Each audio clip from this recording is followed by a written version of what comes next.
আপনাদেরকে আমি একটা এক্সাম্পল দেই, যেই নারীটা পরিপূর্ণ পর্দা করে পথ চলবে, বাইরে যাবে, ওই নারীটাকে কোনো পুরুষ কুপ্রস্তাব দিতে পারবে না। কারণ সে কেমন, দেখতে কেমন, তার চেহারা গ্লেজি কিনা, নূর আছে কিনা, সুন্দর কিনা, এটা কেউ জানতে পারে নাই। ঠিক কিনা বলেন? আবার উল্টো দিকে আপনাকে বলে দেয়, যেই নারীটা পর্দা করলো না, পাতলা পাতলা পোশাক পরে বন্ধু বের হয়ে গেল, শুধু একটা পুরুষ নয়, অসংখ্য যুবকদের দৃষ্টি সে কেড়ে নিয়ে গেল, তাকে নিয়ে ভাগাভাগি শুরু হয়, কারাকারি শুরু হয়। ঠিক কিনা বলেন? গত কয়েকদিন আগে দেখেন নাই, ঢাকাতে প্রেমিকার কারণে প্রেমিককে টিচার হিসেবে বাসায় এনে গলা কেটে হত্যা। দেখছেন কিনা? ঢাকাতে পুরো বাংলাদেশ বন্ধ, তোলপাড় শুরু হয়ে গেছে। এটার কারণ হলো আপনি পুরুষ এবং নারী উভয় যখন পর্দা করবেন পোশাকের দ্বারা। আমি আপনাদেরকে ছোট্ট ছোট্ট করে আলোচনা করব, কারণ জিকির নিয়ে লম্বা কথা বলে ফেলেছি বন্ধু, আর বেশি লম্বা করলে আপনারা মনেও রাখতে পারবেন না। পর্দা দুই ধরনের, নারীর যেমন পর্দা করা ফরজ, পুরুষেরও তেমনি পর্দা করা ফরজ। সারা জীবন নারীর পর্দার ওয়াজ শুনেছেন, আর আমি আজকে আপনাদেরকে শোনাবো পুরুষের পর্দার ওয়াজ। এদিকে তাকান, কেউ কিন্তু এই চেয়ার কি দেখেন নাই জীবনে? এই চেয়ার কি দেখেন নাই? ওরা চেয়ার নিয়ে আসছে আপনাদের সুবিধার জন্য, আপনারা আমাদের দিকে থাকবে ফোকাসটা, তাহলে মাঝখান দিয়ে এক লাইন চলে গেলে কিন্তু ওয়াজ বুঝতে পারবেন না। কথা বলেন ঠিক না ঠিক? কারণ আপনি অন্য জায়গায় গেলে কিন্তু আপনার মনোযোগ অন্যদিকে যাবে না, কিন্তু এখানে মনোযোগ অন্যদিকে যাবে। তার কারণ শয়তান চায় না বান্দা ভালো কাজ করে আল্লাহর দিদার প্রাপ্ত হোক।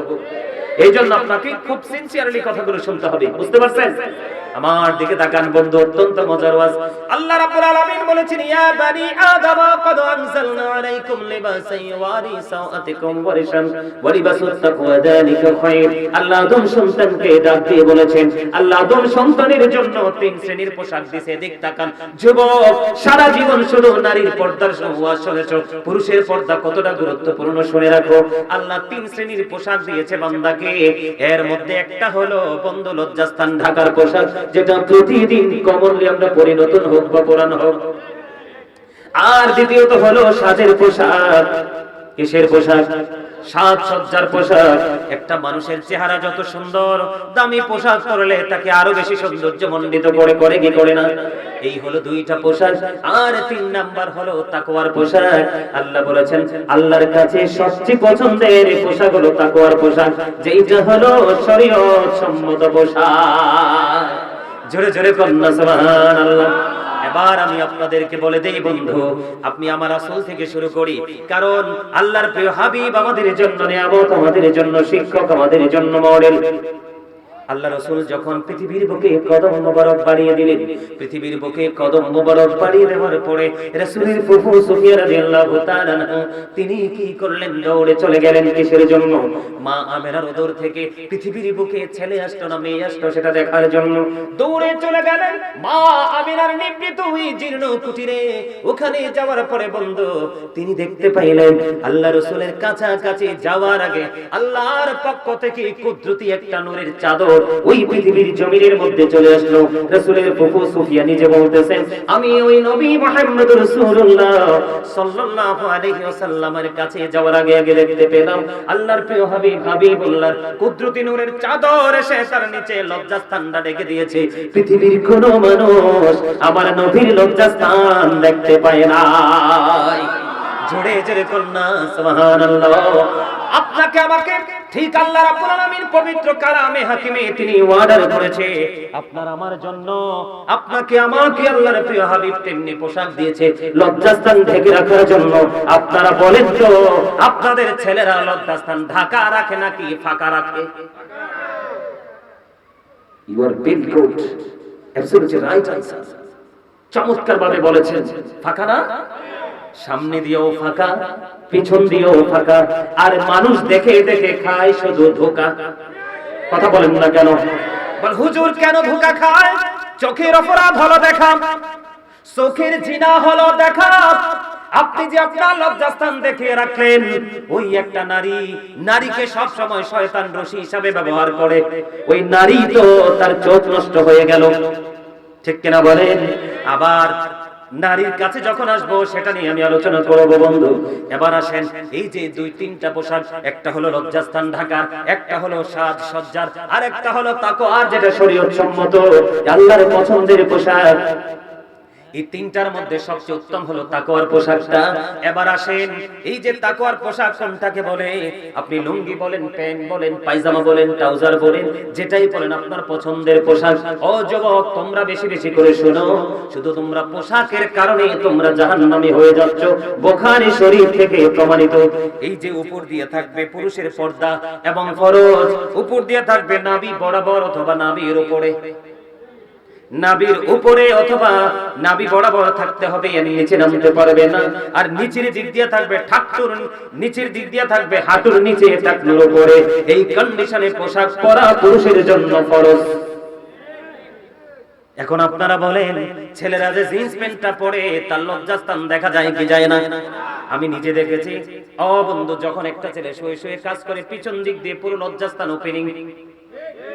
আবার যখন মসজিদে যখন নামাজে যায়, রুকু দিতে গেলে পিছনের কাতার থেকে আরেকজন নামাজীর দৃষ্টিটা নষ্ট হয়ে যায়, কারণ স্পষ্টভাবে তার পিছন দিক দিয়ে লজ্জাস্থান দেখা যায়। যার লজ্জা নাই তার ঈমান নাই, যার ঈমান নাই তার আমলের কোনো গ্রহণযোগ্যতা নাই। মনে রাখতে হবে। জোরে বলেন না নাউজুবিল্লাহ, আর জোরে বলেন না নাউজুবিল্লাহ। তাহলে আল্লাহ মানুষকে সুন্দর করে বানাইছে, এই মানুষকে আরো সুন্দর করার জন্য আল্লাহ পোশাক দিয়েছে, ঠিক কিনা বলেন? আপনারা জানেন, আমি আপনাদেরকে মনে করিয়ে দেই, আল্লাহ রাব্বুল আলামিন পুরো পবিত্র কালামে হাকিমে সূরা 30 পারায় সূরা 3 এর মধ্যে বলেছেন, লাকাদ খালাকনাল ইনসানা ফি আহসানি তাকওয়িম। আছে না নাই? আল্লাহ মানুষকে সুন্দর করে সৃষ্টি করেছে। সূরা ইনফিতরের মধ্যে বলে দিয়েছেন, ফি আইয়ি সূরাতিন মা শাআ রাক্কাবা। আল্লাহ ক্রিয়েটেড দ্য মাইন্ড। আল্লাহ সূরা 3 এ বলেছে মানুষকে সুন্দর করে বানাইছে। আর সূরা ইনফিতরে আল্লাহ বলতেছে মানুষকে আল্লাহর মন মতো করে বানিয়েছে, আল্লাহর ইচ্ছে মতো করে বানিয়েছে। আর এই মন মতো মানুষগুলোকে আরো মন মতো সুন্দর করে চলার জন্য বিভিন্ন রকমের পোশাক দিয়েছে। এর মধ্যে সবচেয়ে বড় পোশাক হলো তাকওয়ার পোশাক। জোরে জোরে কন্যা সুবহানাল্লাহ।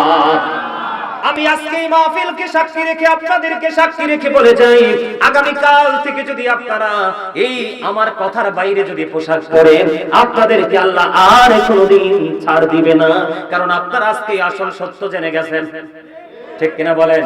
এই সত্যকে যদি জানার পর না আমাদের, তাহলে এটাই হবে অহংকার। আল্লাহ doesn't like the proud, আল্লাহ অহংকারীকে পছন্দ করেন না। তাহলে অহংকার মুক্ত থাকতে হবে, ঠিক কিনা বলেন? আরো জোরে, আরো জোরে। তাহলে বোঝা গেল নি পোশাক কেমন করে পরবো, ঠিক কিনা বলেন? এবার আসেন, একবারে টকটকে লাল জামা পরা যাবে না। আল্লাহর হাবিব দুটো জিনিস হাতে নিলেন, এক হাতে ছিল রেশমি কাপড় আর এক হাতে ছিল সোনা। আর আমার নবীজি দুই হাত মোবারক উঁচু করে বললেন, এই দুইটা জিনিস আমার উম্মতের পুরুষদের জন্য হারাম। তাহলে আজকে থেকে সব করে স্বর্ণের চেইন গলায় দিবেননি, আংটি দিবেননি, কোন ধরনের কোন অজুহাত নাই রে। আমার নবী যেটা হারাম করে দিয়েছে। আল্লাহ রাসূলকে এক ব্যক্তি দুইবার সালাম দিলেন, নবীজি সালামের জবাব দিলেন না। কেন দিলেন না? ওই ব্যক্তির পরনে ছিল লাল টকটকে লাল রঙের জামা। কারণ ঈমানদার পুরুষের জন্য টকটকে লাল জামা পরা মাকরুহ তাহরিমি হারামের অন্তর্ভুক্ত। কোন শার্ট, কোন গেঞ্জি, কোন পাঞ্জাবি কখনোই টকটকে লাল পরতে পারবে না। তবে মা বোনেরা পরতে পারবে, লালও পরতে পারবে, সোনাও পরতে পারবে, এটা তাদের জন্য জায়েজ। আজকে থেকে লাল পাঞ্জাবি পরে জুমার মসজিদে যাইবেননি, ঈদের নামাজ পড়তে যাবেননি, যাবেন? আবার আল্লাহ রাসূল আরো বলে দিয়েছেন, তোমরা বেশি বেশি করে সাদা পোশাক পরো, বেশি বেশি করে তোমরা সাদা পোশাক পরো। আর তোমাদের মানুষ যখন ইন্তেকাল করবে, তাদেরকে সাদা কাপড় দিয়ে কাফন পরিয়ে তাদেরকে সম্মানের সাথে তাদেরকে কবরে রাখো। তাহলে পর্দা কেমন করে করতে হয় জেনে গেছেন? আরো জোরে বলে। আল্লাহ রাসূল মসজিদের মধ্যে অবস্থান করতেছেন, এক লোক এসে নামাজের নিয়ত বেঁধে ফেললেন। ওই যে পোশাক আপনারা খেয়াল করেন, আল্লাহ রাসূল বললেন তুমি ওযু করে আসো।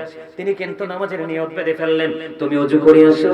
তিনি নামাজ ভেঙে ওযু করতে গেলেন, ওযু শেষ করে আসার পরে আবার তিনি নামাজের নিয়ত বেঁধে ফেললেন। আল্লাহ রাসূল বললেন তুমি ওযু করে আসো। আবার তিনি নামাজ ভেঙে ওযু করতে গেলেন, ওযু করতে গেলেন, ওযু করে এসে তিনি আবার নামাজের নিয়ত বাঁধলেন। আল্লাহর হাবিব বললেন তুমি আবার ওযু করে আসো। এসো। তিনি আবার ওযু করতে গেল। আরেকজন নবীজিকে প্রশ্ন করলেন, ইয়া রাসূলুল্লাহ, ইয়া হাবিবাল্লাহ, নবী গো, আপনি বারবার কেন বলছেন গো ইয়া রাসূলুল্লাহ ওযু করার জন্য? কারণ তো বলছেন না নবী গো।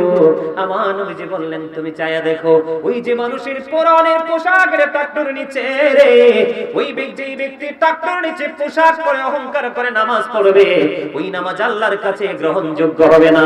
এই জন্য আমি আপনাদেরকে বলে দিতে চাই, বন্ধু, আপনারা কখনোই টাকটুর নিচে পোশাক পরবেন না। সায়েন্টিফিকদের বক্তব্য হলো, যেই পুরুষ টাকটুর নিচে ঝুলিয়ে পোশাক পরবে, ওই পুরুষ যৌবনের ক্ষেত্রে তার জৈবিক চাহিদা মেটাতে পারবে না, তার যৌবন দিন দিন হ্রাস পেতে থাকবে। জোরে জোরে কন্যা নাউযুবিল্লাহ। আর আল্লাহর কোরআন রাসূলের হাদিস থেকে প্রমাণিত, যে পুরুষ অহংকার করে অহমিকা করে টাকটুর নিচে ঝুলিয়ে পোশাক পরবে, তার ঠিকানা হবে জাহান্নাম। আল্লাহ বলে দিয়েছেন, you have to go to hell, তোমাদেরকে মাস্ট বি চলে যেতে হবে জাহান্নামে। এবার আপনারা আমাকে প্রশ্ন করতে পারেন, বলে হুজুর, আপনি বললেন এই পোশাক পরলে পর্দা নষ্ট হয়, পরদ ছুটে যায়, এই পোশাকের কারণে একজন পুরুষ জাহান্নামী হয়ে যায়, আর তারই অসভ্য পোশাক পরার কারণে আরেকজন মানুষ অসভ্য হতে বাধ্য হয়, ঠিক কিনা বলেন? আরো জোরে বলেন, আরো জোরে কোন ঠিক না বেঠিক? এবার আমি আপনাদেরকে বলে দিতে চাই, এই পোশাক কিন্তু কোন মুসলমান আবিষ্কার করে নাই, এই পোশাক সর্বপ্রথম আবিষ্কার করেছে এই বেঈমানেরা। নাউজুবিল্লাহ বলেন। তারা বেঈমানেরা যেমনি ভাবে আমাদের মেসওয়াককে কেড়ে নিয়ে ব্রাশ হাতে ধরাই দিয়েছে। কথা বলেন না কেন? আল্লাহ রাসূল বলেছে, আমার উম্মতের যদি কষ্ট হবে, এটা যদি না হতো, আমি সবাইকে বলতাম প্রত্যেকটা নামাজের আগে মেসওয়াক করো। এই মেসওয়াক কেড়ে নিয়ে ব্রাশ টুথপেস্ট আমাদের হাতে ধরিয়ে দিয়েছে। যেমনি ভাবে আপনার আমার বাংলাদেশকে কলুষিত করে অন্ধকারাচ্ছন্ন পরিবেশে রূপান্তরিত করেছে, আমাদের মা, বিশেষ করে আমার মা, সকাল হলে ঘুম থেকে তুলে আমাদেরকে বোরকা নিয়ে মাদ্রাসায় পাঠিয়ে দিত। কিন্তু এখন আর বোরকা নিয়ে মাদ্রাসা নাই, এখন আবিষ্কার করেছেন বন্ধু কিন্ডারগার্টেন।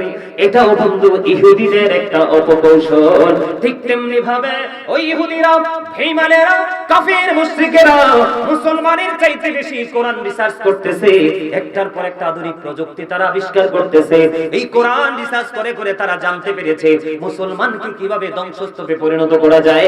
কারণ আল্লাহ রাব্বুল আলামিন কোরআনে বলেছে, উইদ্দাতিল কাফিরিন, কাফিরদের জন্য বরাদ্দ জাহান্নাম, উইদ্দাতিল মুত্তাকিন, মুত্তাকিনদের জন্য বরাদ্দ হলো জান্নাত। জোরে জোরে বলেন না সুবহানাল্লাহ। এবার আপনি মনে মনে করলেন, আপনারা মনে করলেন আজকে উত্তর হীরাপুরের মানুষ, আপনারা মনে করলেন যে গাজী হুজুর যা বলেছে আমি মানব না, আমার একটা সোসাইটি আছে, আমার একটা ট্র্যাডিশন আছে, আমার একটা কি আছে, আমার একটা পজিশন আছে, পরিবেশ আছে, আমি হুজুরের কথা মানব না, কমার্শিয়াল ডিজিটাল পোশাক জিন্স প্যান্ট পরব। ওই যুবক, লুঙ্গি পরো, জিন্স প্যান্ট পরো, যদি নাভির নিচে থাকে আগামী দিন থেকে, আর যদি টাকনুর নিচে থাকে রে, তোমাকে আমি বলে দেই, কাল হাসরের ময়দানে দুইটা রাস্তা হবে। আল্লাহ রাব্বুল আলামিন কাল হাসরের ময়দানে তাদেরকে অপমানের পোশাক পরিয়ে দিবে। জোরে জোরে কোন নাউযুবিল্লাহ। আর যদি কোনো যুবক আজকে থেকে, আপনারা বৃদ্ধ বাবা যারা আছেন, আপনাদের মধ্যে অনেক সমস্যা আমি দেখি, অনেক সময় রাস্তায় যখন হাঁটে মনে হয় লুঙ্গি এমন ভাবে পড়েছে মনে রাস্তা ঝাড়ু দিচ্ছে। তোমার কথা কন না কেন? আছে না নাই? আমি কি ভুল বলছি? দেখেই তো বলছি, এটা আপনাদের এলাকায়ও দুই একজন থাকতে পারে, পারে কি পারে না? আমি আপনাদেরকে বলি, আপনি মনে করলেন না এই পোশাক আমার গাজী হুজুর বলেছে এটা পরা যাবে না, কারণ গাজী হুজুরের নিজের কথা নয়, আল্লাহ রাসূলের কথা, আল্লাহ এবং আল্লাহ রাসূলের কথা। আমি এই যে নোংরা পোশাক আমি আজকে থেকে কি করে দিলাম, চিরদিনের জন্য আমি বয়কট করলাম, এটাকে ডাস্টবিনে ফেলে দিলাম। আগামী দিন থেকে আমি শরীয়ত সম্মত পোশাক পরব। ওই যুবকদের জন্য একটা গড নিউজ আছে, আল্লাহ রাসূল বলে দিয়েছে, কাল হাসরের ময়দানে আল্লাহ রাব্বুল আলামিন জান্নাতীদের জন্য কয়েক রকমের ডিজাইনেবল সুগন্ধযুক্ত প্রেমময় অত্যন্ত সুন্দর পোশাক তাদের সামনে তুলে ধরবে। আল্লাহর প্রিয় বান্দাকে বলবে, ওই যে হীরাপুরের যুবক, ওই দিন ওয়াজ শোনার পরে তুমি নিজেকে বদলে ফেলেছো, লাইফ স্টাইলকে তুমি চেঞ্জ করেছো, এই জন্য আমি আল্লাহ তোমার ফিউচারকে, ভবিষ্যৎকে আলোকিত করে দিলাম, লাইট করে দিলাম। আজকে আমি জান্নাতি পোশাকগুলো তোমাকে দিয়ে দিলাম, এখান থেকে যেইটা তোমার বেশি মন হয়, পছন্দ হয়, সেটাই তুমি কবুল করো। জোরে জোরে বলেন না সুবহানাল্লাহ। লাভ না লস? আরো জোরে। তাহলে এই পোশাক কি পরা যাবে? আরো জোরে বলেন। যাবে না, আমরা পড়বো না। আমরা আল্লাহ রাসূলকে খুশি করবো, আমরা কোনো বেঈমান কাফিরকে ফলো করব না, কারণ তার ঠিকানা হলো জান্নাত, অবর্ণনীয় দুঃখের জায়গা, অনন্তকাল পূর্বে, আর আমাদের ঠিকানা হলো জান্নাত। ঠিক কিনা বলেন? সুবহানাল্লাহ বলেন। আল্লাহ বলবে বান্দারে ওয়াজ শুনছো আর নিজেকে বদলাইছো, ইউ গো টু প্যারাডাইস, জান্নাতে চলে যাও। জোরে করো সুবহানাল্লাহ। জান্নাতীদের কি মজা জানেন? জান্নাতীরা যা খাইতে চাইবে আল্লাহ তাই দিয়ে দিবে। দেওয়ার পরে প্রস্রাব হবে না, পায়খানাও হবে না, ঢেকুরের সাথে সবগুলো ফিনিশ হয়ে যাবে। জোরে করো না সুবহানাল্লাহ। সবুজ রঙের একটা পাখি আসবে জান্নাতীর কাছে, এসে বলবে এই জান্নাতি, তুমি কি আমাকে পছন্দ করেছো? তোমার ভালো লেগেছে? হ্যাঁ, তোমাকে সুন্দর লাগছে। আমাকে কি তুমি ভুনা করে খেতে চাও? সবুজ পাখি, আমাকে কি তুমি ভুনা করে খেতে চাও? জান্নাতি বলবে হ্যাঁ আমি খেতে চাই। বলতে দেরি কুইকলি এটা ফ্রাই হয়ে চলে আসবে। আওয়াজ তুলে বলেন সুবহানাল্লাহ। আরে জোরে জোরে। আমি ওয়াজ করতেছি আর ক্লান্ত হইয়া পড়তাছেন আপনারা, এটা কি উচিত কথা হইল? আর সে বলেন এটা কি হইল? কন্টিনিউয়াসলি স্পিকিং করতেছি আমি, মনে হচ্ছে দিন দিন শুনতে শুনতে ক্রমান্বয়ে আপনারা দুর্বল হয়ে পড়ছেন। এটা কি উচিত বিচার? কথা বলেন, এটা কি করা উচিত? এটা মোটেও করা উচিত না। আমি ওয়াজ করতেছি, আপনারা আমাকে উৎসাহিত করবেন। এখন তো জান্নাতের বাগানটা একদম মনোমুগ্ধকর হয়ে যাচ্ছে। কি করেন চাচা? সুন্দর হয়ে যাচ্ছে আর একদম বিউটিফুল প্লেস মনে হচ্ছে এখন। জোরে করুন আমিন। আরো জোরে করুন আমিন। আরো জোরে বলেন আমিন। আরো জোরে, আরো জোরে। তেতে পাল তোলে দে, মাঝি হেলা করিস না। তেতে পাল তোলে দে। মজা হয় না? মজা হয় না? আপনারা সবাই একসাথে মৌমাছির মতো সুর দিবে। এটা একবার পুরনো গজল, আমি আপনাদেরকে একটু এনার্জি দেওয়ার জন্য, একটু ফিলিংস দেওয়ার জন্য গজল গাইতে চাই। আপনারা সবাই আমার সাথে গাইবেন, একবারে আওয়াজ তুলে মুখরিত করে দিবেন পুরো পরিবেশকে। এটা কি দুনিয়ার কাউকে নিয়ে গাচ্ছি? আরে আপনারও নবী, আমারও নবী, সবাইকে নিয়ে গাইবো। ঠিক কিনা বলেন? দিদি পাল তোলে দে, মাঝি হেলা করিস না। ছেড়ে দে নৌকায় আমি যাব মদিনা, ছেড়ে দে নৌকায় আমি যাব মদিনা। দিদি পাল তোলে দে, সবাই দিদি পাল তোলে দে, মাঝি হেলা করিস না। ছেড়ে দে নৌকায় আমি যাব মদিনা, ছেড়ে দে নৌকায় আমি যাব মদিনা। মক্কায় নবী এলো মা আমিনার ঘরে, হাসিলে হাজার মানিক, কাঁদিলে মুক্তা ঝরে। মক্কায় নবী এলো মা আমিনার ঘরে, হাসিলে হাজার মানিক, কাঁদিলে মুক্তা ঝরে। দয়ালে মুর্শিদি যার সখা, তার কিসের ভাবনা? দয়ালে মুর্শিদি যার সখা, আমার হৃদয় মাঝে কাবা, নয়নে মদিনা। আমার হৃদয় মাঝে কাবা, নয়নে মদিনা। দিদি পাল তোলে দে, দিদি পাল তোলে দে। ছেড়ে দে নৌকায় আমি যাব মদিনা, ছেড়ে দে নৌকায় আমি যাব মদিনা। অরুণের রোশনীতে দুনিয়া গেছে ভরে, সে নূরের বাতি জ্বলে মদিনার ঘরে ঘরে। নূরের রোশনীতে দুনিয়া গেছে ভরে, সে নূরের বাতি জ্বলে মদিনার ঘরে ঘরে। দয়ালে মুর্শিদি যার সখা, তার কিসের ভাবনা? দয়ালে মুর্শিদি যার সখা, আমার হৃদয় মাঝে কাবা, নয়নে মদিনা। দিদি পাল তোলে দে, দিদি পাল তোলে দে। ছেড়ে দে নৌকায় আমি যাব মদিনা। মারহাবা, আরো জোরে বলেন মারহাবা। ঢাকা নারায়ণগঞ্জে গেছি, হরিপুর বাজার, এত বিশাল প্রোগ্রাম, এই মাথা থেকে শেষ পর্যন্ত আমি দেখতে পাই না। একটানা 6 বছর, গত বছরে প্রোগ্রাম করে এসেছি প্রধান বক্তা হিসাবে। আপনার কেন বলি রাগ করেন না, যখন গজলে টান দিলাম, এত প্রেম তাদের হৃদয়ের মধ্যে জাগলো, আর হাদিয়া এত বেশি পরিমাণ দিল। এই হাদিয়া, গজলের হাদিয়া এটা দিছি বাবার কাছে, মাহফিলের হাদিয়া এটা দিছি মায়ের কাছে। আমার মা এবং বাবা দোনোটা কাউন্ট করে দেখে সেম টু সেম। কিরকম প্রেম দিছি চিন্তা করেন। আর আপনারা আমার মানুষ, আমার ঘরের মানুষ, আপনাদেরকে যদি এত দুর্বল হয়, তাহলে আমি গর্ব করব কাকে নিয়ে? কথা বলেন না কেন? নিজের মানুষকে নিয়েই তো মানুষ প্রাউড ফিল করে। ঠিক না ঠিক? তা আপনারা যদি এইভাবে কথা বলেন, হইলো? আমার ওয়াজ কি ভালো লাগে না? ওয়াজগুলো কি মজার না? এগুলো তো জানবেন, এগুলো তো শিখবেন, এগুলো তো বুঝবেন, এবং আগামী দিন থেকে আপনারা সেইগুলোর উপরে স্টাডি করতে থাকবেন। আল্লাহ যেন আমাদেরকে কবুল করেন, সকল বলুন আমিন। এবার আসেন বন্ধু আরেকটা মজার জায়গা। পুরুষের পর্দা আমি ছেড়ে দিলাম, আর যেদিকে যাচ্ছে না বেশি করলে ভুলে যাবেন, মনে আসেনি? কি করতে হবে? উপর দিয়ে কোন বরাবর?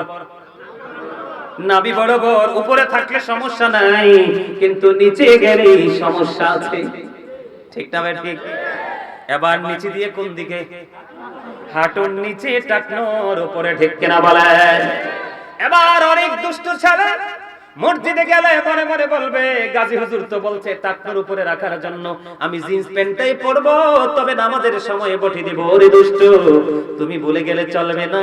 আল্লাহ তো কন্ডিশন একটা দেয় নাই, দুইটা দিছে, ঠিক কিনা বলেন?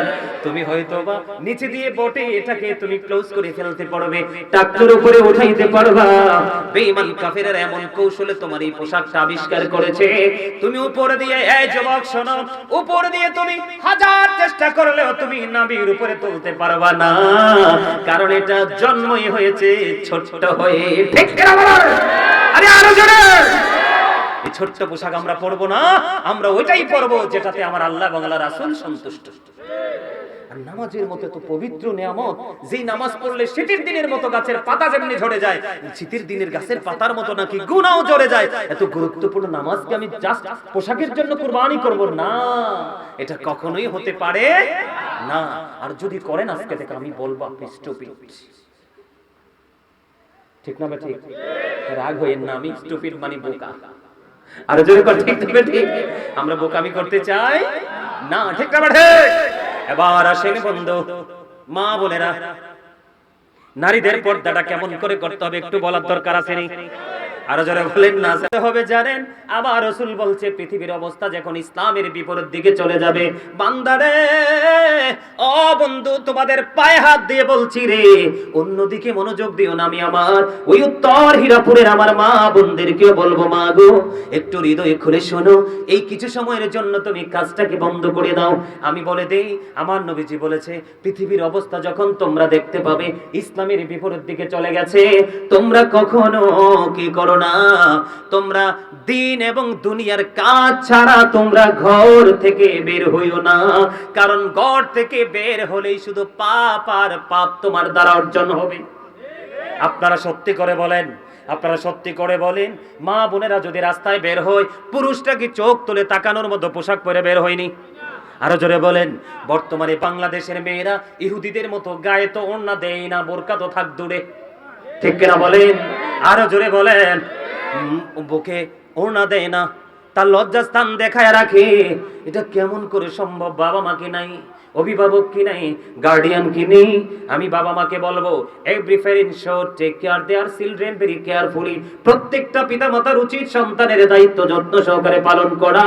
আর আমরা যারা সন্তান হয়েছি আমাদের উচিত, we should obey our parents, আমাদের প্রত্যেকের উচিত পিতামাতাকে মান্য করা, কারণ paradise of the child under the feet of the mother, মায়ের পায়ের নিচেই সন্তানের জান্নাত। আর জোরে বলেন, ঠিক না বেঠি? এবার আমার দিকে তাকান, আল্লাহ রাব্বুল আলামিন কি বলতেছে? ওয়াকারনা ফি বুয়ুতিকুন্না ওয়ালা তাবাররাজনা তাবাররুজাল জাহিলিয়াতিল আওলা। জোরে জোরে কন্না আল্লাহু আকবার। মা বোনদের ওয়াজ, মা বোনদের পর্দা, মা বোনেরা পোশাক কেমন করে পরবে আমার আল্লাহ বলে দিতেছে। আমার আল্লাহ বলে দিয়েছে, ওই জাহিলি যুগের নারীদের মতো তোমরা তোমাদের রূপকে বের হয়ে অন্য কোনো বেগানা পুরুষকে দেখায়ও না, তোমরা তোমাদের ঘরের মধ্যে অবস্থান করো। জোরে জোরে কন্যা সুবহানাল্লাহ।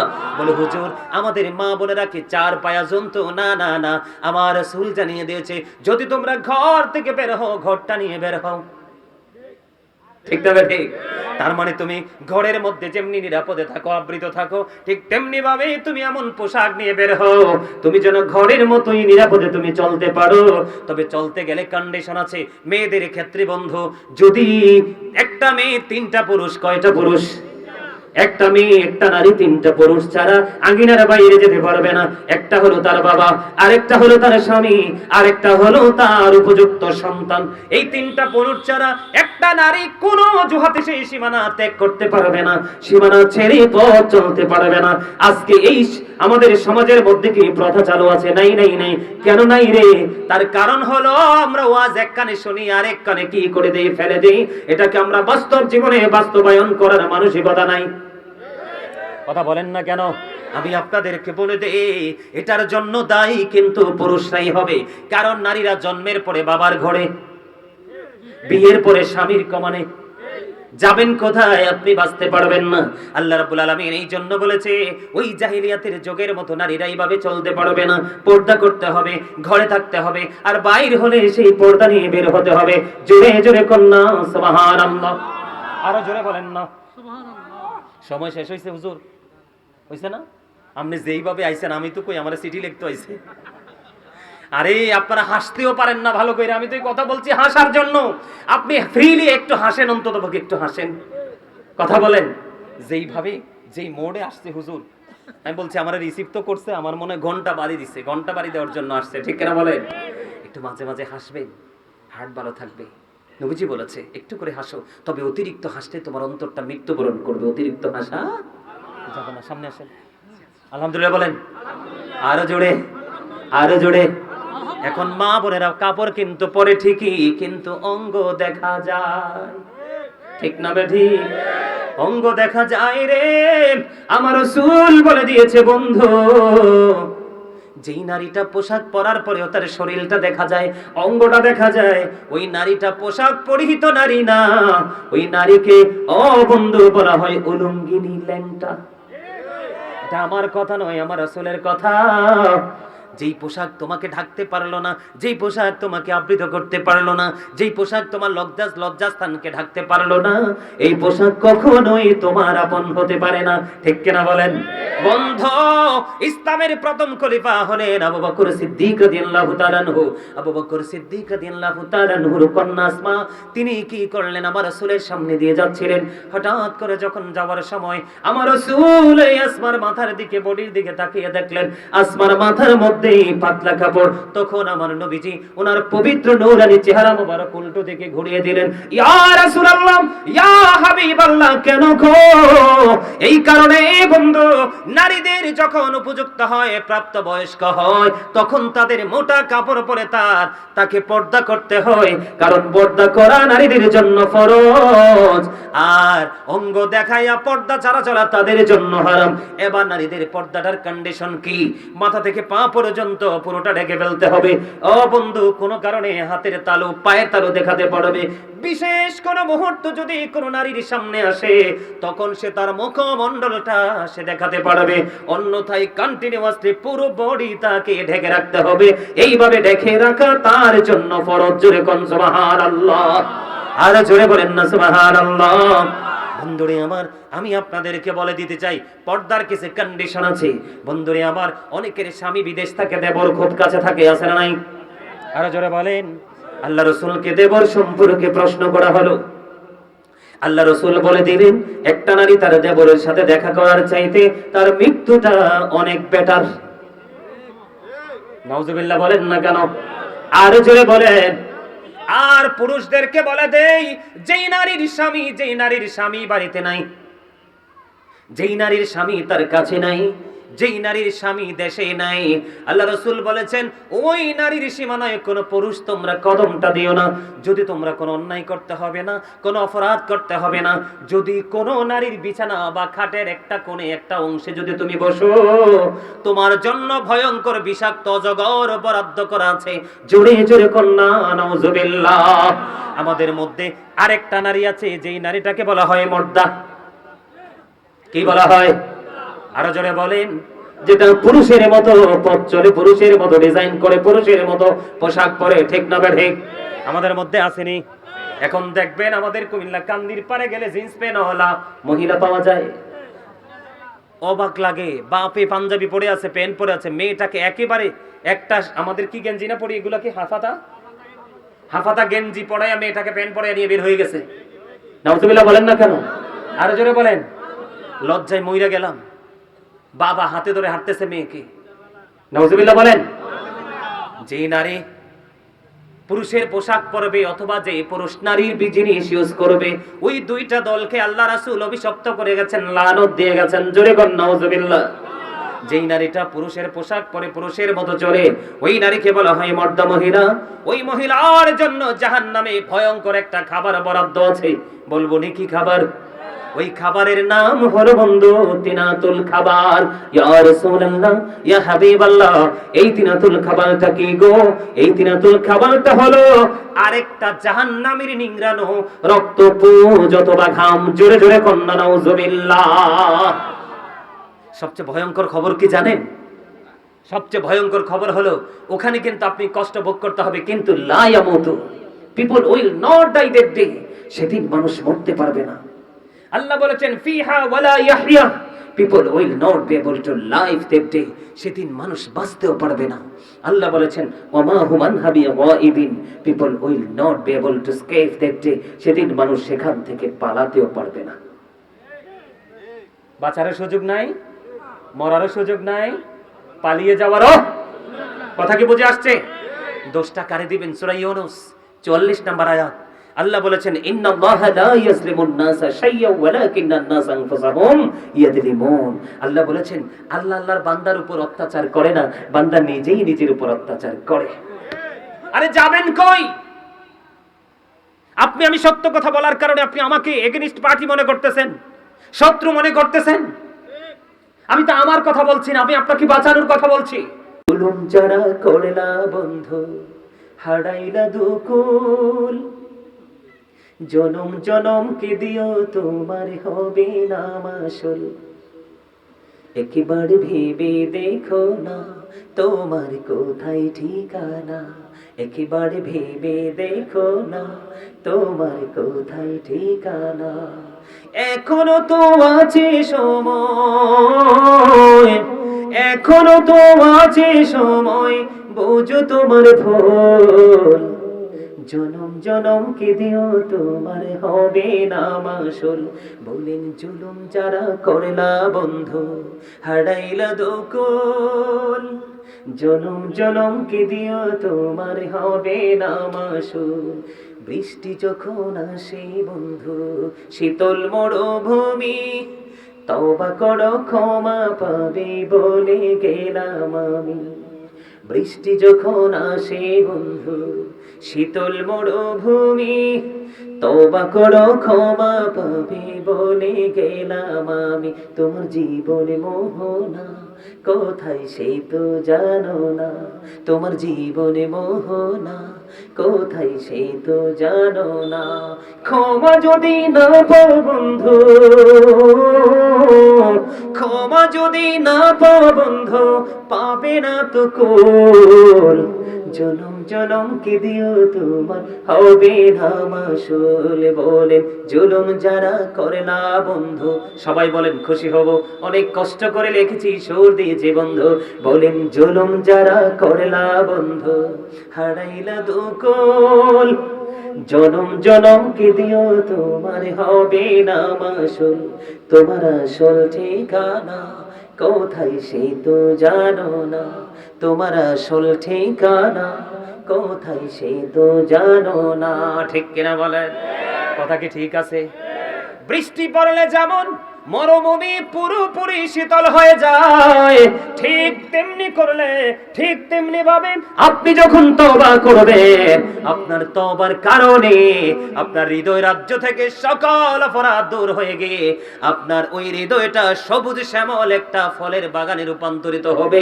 ফলের বাগান বলতে ঈমান এবং আমলে পরিপূর্ণ হয়ে যাবে। ঠিক কিনা বলেন? আরো জোরে বলেন ঠিক না বে ঠিক? কিছু বলবেন? এই এই কিছু বলবেন? তাইলে এখানে ইশারা দেওয়ার দরকার কি? আরো জোরে। হুজুর আসতে চাইলে আমাকে বলে দিবেন আগে, আমি ক্লোজ করে ফেলবো। আরো জোরে। তাহলে কি হলো? কি করা যাবে না? বেপরদা চলা পুরুষও না নারীও না। যদি করেন আপনি আপনার উপর জুলুম করছেন, আর এই জুলুম আপনাকে নিয়ে যাবে অবর্ণনীয় দুঃখের জায়গা জাহান্নামে। কথা বলেন ঠিক না বেঠে? আরো জোরে। তাহলে নিজেকেও কন্ট্রোল করতে হবে, মা বোনদেরকে কন্ট্রোলিং এ আনতে হবে, ঠিক না ঠিক? আরেকটা অনুরোধ আছে আমাকে, যেহেতু হুজুর চলে আসছে, 5 মিনিট সময়, ওনার 5 মিনিট লাগবে বলেছে, 2-3 মিনিটের মধ্যে আমি আরেকটা কথা বলে ফেলি। সম্মানিত উপস্থিতি, এটা যেমন একটা বেদিতে রূপান্তরিত হয়েছে, ঠিক তেমনি ভাবে আরেকটা বেদিতে রূপান্তরিত হয়েছে, সন্তান কর্তৃক পিতামাতা অপমানিত হওয়া। ছেলেরা বিয়ের পরে কিন্তু বাবা মার কোনো মূল্য থাকে না, থাকে। আল্লাহ রাব্বুল আলামিন বলেছেন ওয়া'বুদুল্লাহা ওয়া লা তুশরিকু বিহি শাইয়্যা ওয়া বিল ওয়ালিদাইনি ইহসানা। আল্লাহ বলেছেন তোমরা আল্লাহর ইবাদত করো, আল্লাহর সাথে কোনো কিছুকে শরীক করিও না। আর মা বাবাকে ভালো সম্মান অনার করো। সুবহানাল্লাহ বলেন। মা বাবাকে ভালোবাসা ফরজ, মা বাবাকে কষ্ট দেওয়া হারাম। কি মা বাবা মায়ের চেহারার দিকে মায়ার নজরে তাকাইলে হজের সওয়াব। মা বাবার গুরুত্ব কত। বাবাকে আল্লাহ রাসূলকে একজন প্রশ্ন করলো, ইয়া রাসূলুল্লাহ, আমার বাবা আমার উপার্জিত অর্থ নিজের মতো করে খরচ করতে চায়। কি করতে চায়? মানে আমি ইনকাম করেছি, কিন্তু এই টাকাগুলো বাবা নিজের মতো করে খরচ করতে চায়। নালিশ নিয়ে গেছে কার কাছে? আমার রাসূলের কাছে। এখন আমার রাসূল উত্তর দিয়ে দিলেন, তোমার উপার্জিত অর্থ নয়, তুমি নিজেও তোমার বাবার সম্পদ। তার মানে শুধু তোমার উপার্জিত টাকা না, বাবা তোমাকেও যেমনি চাই এমনি ইউজ করতে পারবে, তুমি কোনো না করতে পারবা। সেটা মাথায় রেখে বাবা মার সাথে ভালো আচরণ করতে হবে। হতভাগা সে, হতভাগা সে, হতভাগা সে করব। হতভাগা সে, হতভাগা সে, হতভাগা সে, 3 বার রাসূল বলেছেন। কে সেই হতভাগা? যার পিতামাতা উভয়জন বেঁচে আছে অথবা একজন বেঁচে আছে, তাদেরকে ভালোবেসে সম্মান করে তাদের কাছ থেকে যারা জান্নাত আদায় করতে পারলো না, তাদের মতো হতভাগা আর কেউ হতে পারে? আর জোরে বলেন, কেউ হতে পারে না। আমরা কি হতভাগা হতে চাই? ওরা বলেন দুর্ভাগা হতে চাই? আমরা সৌভাগ্যবান হতে চাই। আর সৌভাগ্যবান হতে চাইলে সব আমলের পাশাপাশি বাবা মাকেও ভালো বাসতে হবে, ঠিক কিনা বলেন? তারা যখন যা চায় সাধ্যের মধ্যে থেকে আপনাকে দিতে হবে। মনে রাখতে হবে, বাবা মা কখনো এমন জিনিস চায় না যেটা সন্তানের জন্য কষ্টকর হয়। কিন্তু আমরা মনে করি বাবা মা আমাকে প্রেসার দিচ্ছে। আছে কিছু বাবা মা তো ব্যতিক্রম আছে, কিন্তু তাদেরকে নিয়ে মানিয়ে চলতে হবে, ঠিক না ঠিক? আরো জোরে কোন, ঠিক না ঠিক? মা বাবাকে ভালোবাসবেন তো? আরো জোরে, আরো জোরে। হযরতে জুরিস আল্লাহওয়ালা একজন লোক ছিলেন, খেয়াল করেন, হাদিস শরীফের একটা অংশ। তো জুরিস এমন একজন আল্লাহওয়ালা ছিলেন, তিনি লোকালয় থেকে দূরে গিয়ে হুজরা বানাই ওখানে আমল করতেন। একদিন জুরিস তার হুজরার মধ্যে, আপন হুজরাতে নামাজরত অবস্থায়, এমন সময় মা গেলেন, যে বলতেছে, বাবা আমি এসেছি। কিন্তু জুরিস তো নামাজরত অবস্থায়। কি অবস্থায়? তার মায়ের ডাকে সাড়া দিলেন না, তিনি নামাজ চালিয়েই গেলেন। ওমা দাও না, দেন দেন মাইক কই? হুজুর চলে আসছে। হ্যাঁ হ্যাঁ,